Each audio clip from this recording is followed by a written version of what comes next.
Thank you. Be seated. Ladies and gentlemen, let me confess that I had very different plans for today. My list shows that I had around 43 meetings to attend to, including invitations to speak in about 9 events.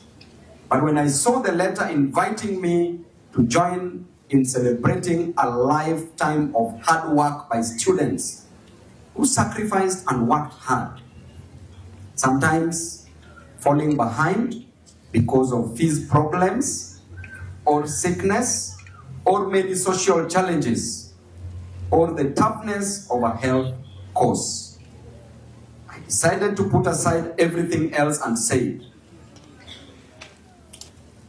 just as we do come together in hard and bad times, I must be here for you on your most joyous day. And so I made it. Niongeze makofi tafadhali. Health work is a calling, and you came to it because you have a passion for health. It goes without saying that health work is not a profession and it is not a career like all others.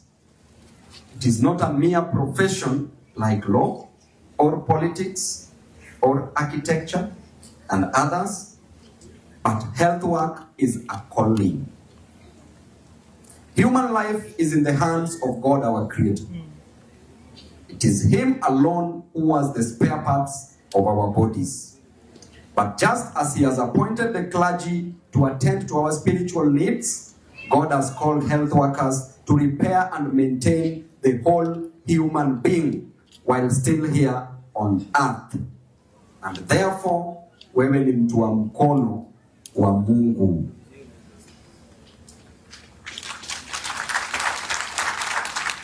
Honestly, ain't that a special thing? Ain't it a special thing that you are entrusted to take care of God's most precious creation in the entire universe? Now, because of your special position in this society as a health worker, there are 3 important things we are going to expect from you in the next 10, 20, 30, 40, and some of you 50 years. Ladies and gentlemen, in February of 2018, Kenyans got the shocking report of a unique occurrence at the Kenyatta National Hospital when 2 male patients in their ward were wrongly labeled. Wrongly labeled. One required a brain surgery to remove a blood clot, while the other had a head swelling which just needed care and nursing. The patient who needed mere care and nursing was wrongly labeled as requiring head surgery. And the entire team went on a long procedure, opened up the wrong patient's skull and struggled to find the blood clot. The consultant in charge was informed late into the procedure and ordered a stop. The unfortunate pain and consequences are well known, especially to health experts like you. Difficult recovery from the human-inflicted injury, along with suits, that is legal litigation for medical malpractice. Therefore, ladies and gentlemen, graduates, the level of due diligence and duty of care required of people who come into a profession that is a calling like yours is beyond description.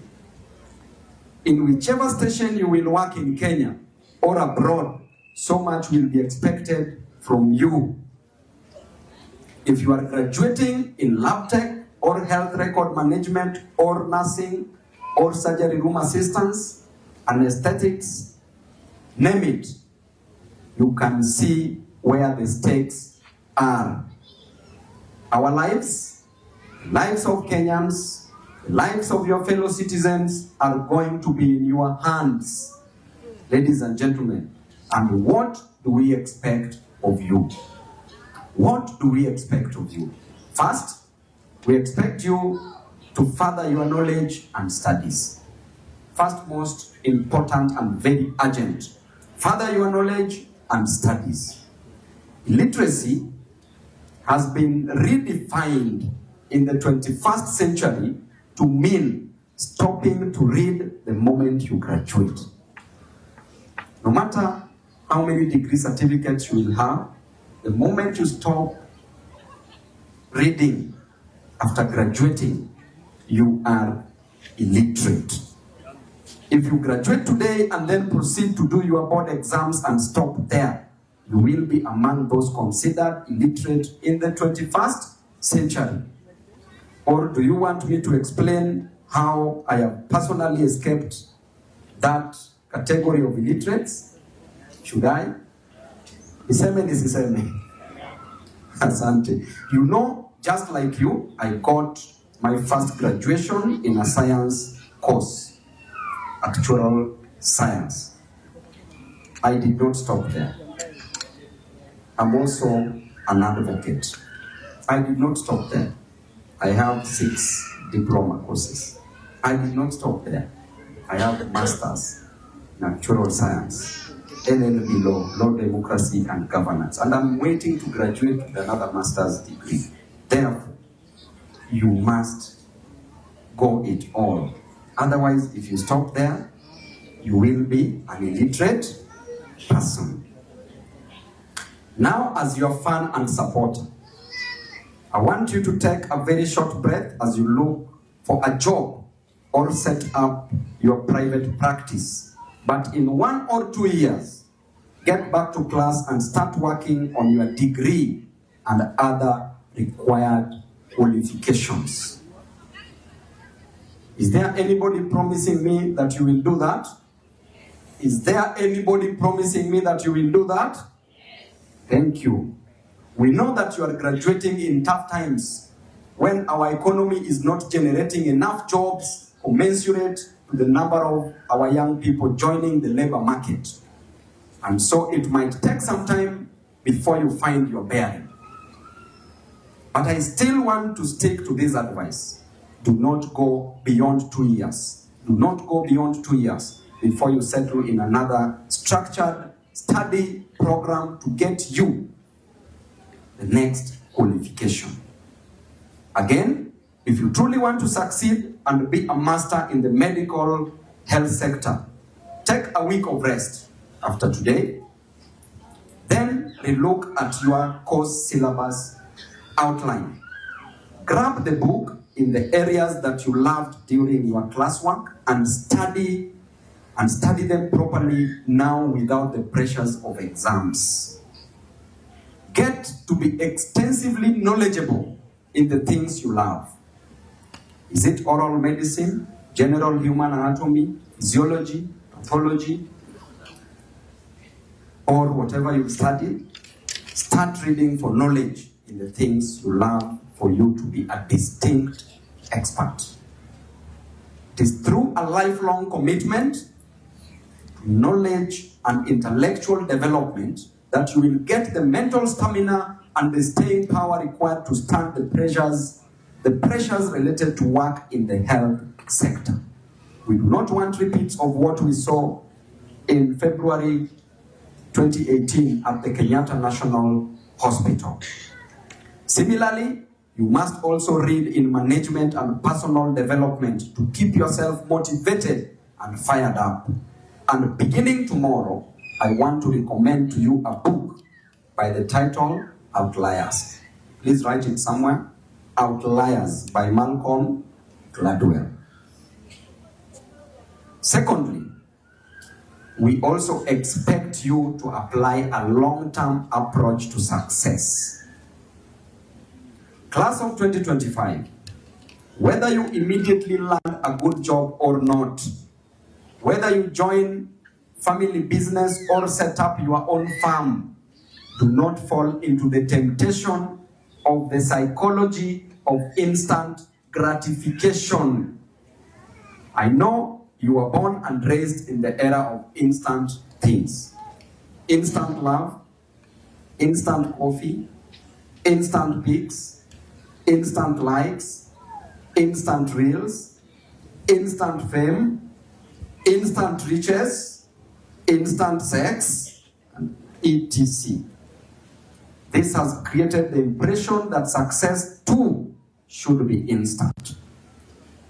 It then makes us question and doubt the power of hard work and dedicated long hours of labor and making sacrifices and postponing our pleasures.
Those are the surest building blocks of a long-term plan.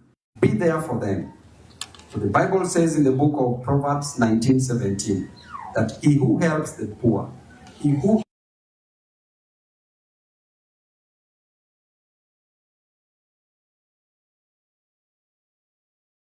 go out there and preach to society by the power of your example, not the example of your power. Be an inspiration to young people and assist them as they look for a path in life. Be a responsible citizen.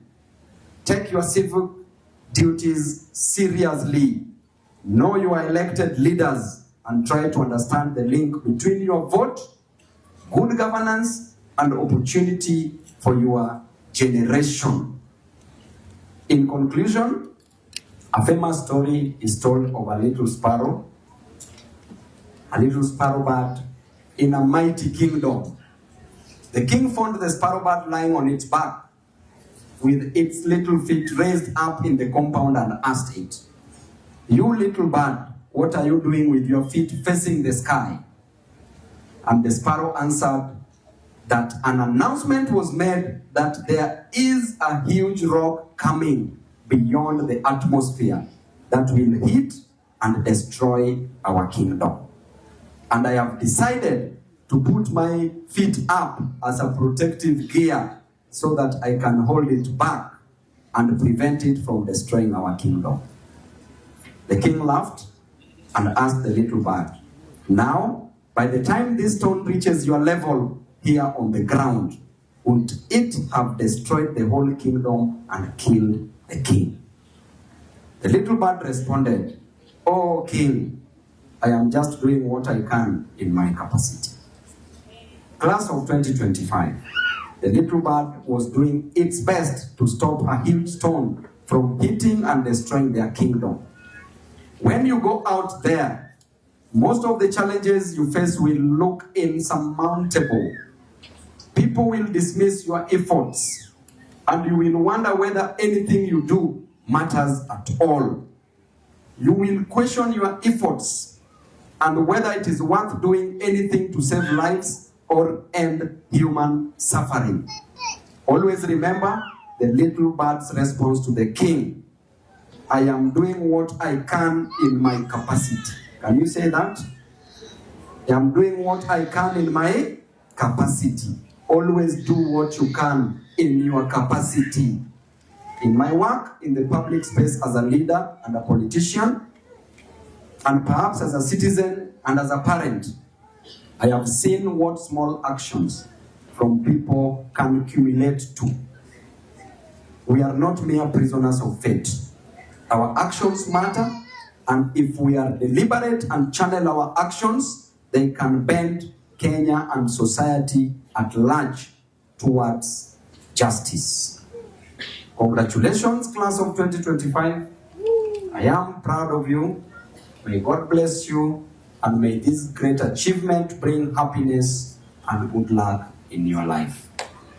God bless you. Asanteni sana.